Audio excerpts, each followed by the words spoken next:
За яг ер нь одоо бидний засаг нутаг дэвсгэрийн нэгж түүний удирдлагатай холбоотой эрх зүйн зохицуултыг ярихдаа ер нь агуулгыг цогцоор нь авч үзэх зайлшгүй шаардлага байгаа.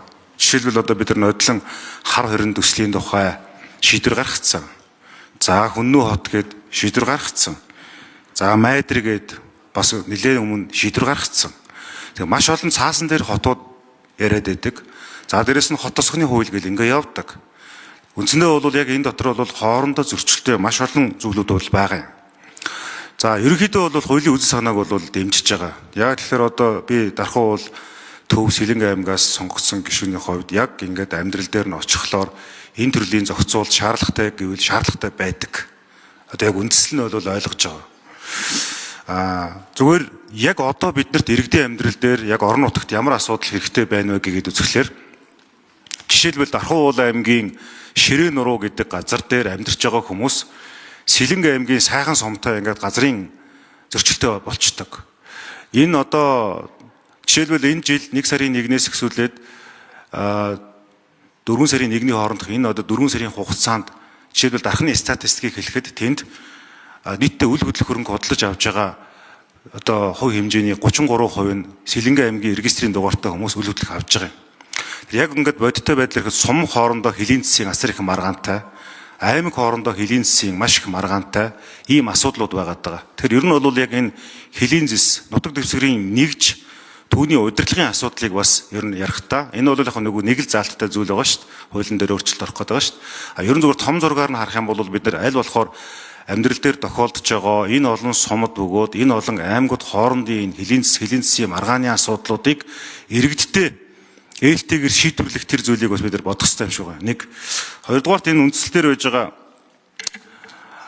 засаг захиргааны нутаг дэвсгэрийн нэгжийн удирдлагыг хэрэгжүүлэхэд төрийн байгууламжийн нэгдмэл байдлыг хангах, улсын болон орон нутгийн ашиг сонирхлыг хослуулах, нутгийн өөр удирдах байгууллага нутаг дэвсгэрийн хэмжээний эдийн засаг, нийгмийн амьдралын асуудлыг бие даан шийдвэрлэх гэсэн ийм зайлшгүй шаардлагатай гэж харагдаж байгаа. Тэр энэ зүйл дээр иргэний тэр одоо суманд тэр одоо сумын төвийн багуудад аж төрж амьдарч байгаа иргэний эрхийг хамгаалсан, тэнд байгаа одоо оршин суугчдын гэх юм одоо эрхийг хамгаалсан энэ зохицуултууд энэ шаардлага нь эхэндээ баймаар байгаа юм.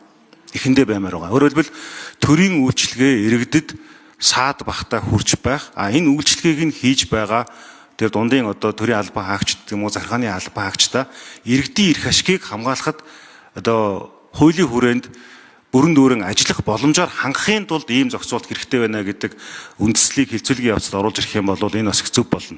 Нөгөө талаас бид нар 24 оны 11 сарын 28 чиг санаж байна. Парламентын хүн төвтэй одоо бодлого гаргах ийм 5 шалгуурыг баталсан байгаа. Тэгээ энэний төлөвлөгөөгөө төрийн байгуулалтын байнгын хороогоор жил болгон оруулаад ингэ явж байгаа. Энэ жилийнх ороогүй явж байна. Одоо жишээлбэл өнгөрсөн жилийнх төлөвлөгөө нь ороод одоо тэгэд хэрэгжилт нь бол дүгнэгдээгүй явж байгаа. Одоо энэ жил нь ороогүй байгаа. Тэгэхээр веб зөвхөн парламентаас гарч байгаа энэ хуулиуд маань яг тэр нөгөө өмнөх батлагдсан тэр нөгөө хүн төвтэй байх 5 шалгуураараа ингээ орчвол ер нь хууль болгоны манлай дээр, магна дээр нь үндсэл дээр нь энэ хүний эрх чөлөөг хангах талаасаа бид нэр асуудлуудыг одоо тавьж өгөх нэг зөв суурь болж байгаа. Тэгжээж бид нар ч бас энэ ардсан төр парламентын ил тод нээлттэй байдал хүний эрхийг дээдлсэн гэдэг зарчим маань явнаа. Яг засаглалын механизмыг зөв үр дүнтэй явуулах талаас нь дэмжиж байгаа ч гэсэн түүний эцсийн очихцыг нь бол хүний эрх байна гэж үзэж байгаа. За тийм учраас хууль санаачлагчдаас асуухад нь 1 минут. За нөгөө анхны хэлцүүлэг явж байгаа. Тийм болохоор төрийн байгуулалтын байнгын орон санал дүгнэлттэй холбогдуулж асуулт асууна. Эрдэнэт гишүүн 1 минут өгье. Тэгэхээр ерөнхийдөө бол би хүний эрхийн дэд хорооны одоо ажлыг хийж байгаагийн хувьд л асууж байна л да. Яг энэ одоо хууль зайлшгүй батлагдах үндслэлээр тухайн орон нутаг байгаа хүний эрхийн одоо төрийн үйлчлэгээ авах ижил тэнцвүүгаараа үндсэн хуулийн эрхээ эдлэхэд ямар ач холбогдолтой талаас нь хууль санаачлагч нар байр суурьаа илэрхийлнэ. За Баярмагна Баярбат гишүүн. За хууль санаачлагчаас асуусан. Гэхдээ энэ манай хууль маань бол өнөөдрийн хэлцэгдэл төрийн байгуулалтын байнгын ороо дэмжсэн.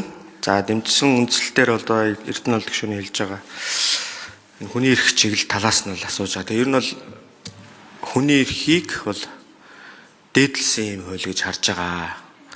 нэг талаараа өнөөдөр бол аймаг нийслэлийн иргэдийн хурлын төлөөлөгч нийтдээ 757 орчим байж байгаа. Үүний 50% нь өөрөө төрийн албан агчийн төлөөллөөс бүрдэж орж ирсэн ийм төлөв учраас альва хуулиудаа бид бол одоо өнөөдөр хүний эрхийн комиссоос тодорхой төвшин санал авч ирсэн саналыг нь хуулийн төсөлтөд тодорхой төвшөнд тусгаж ямар нэгэн хүний эрхтэй зөрчилдөж байгаа хэсэг талаар нь бол тодорхой дүгнэлтүүдийг авч энэ хуулийн төслүүд явж байгаа гэдгийг бас танилцуулъя.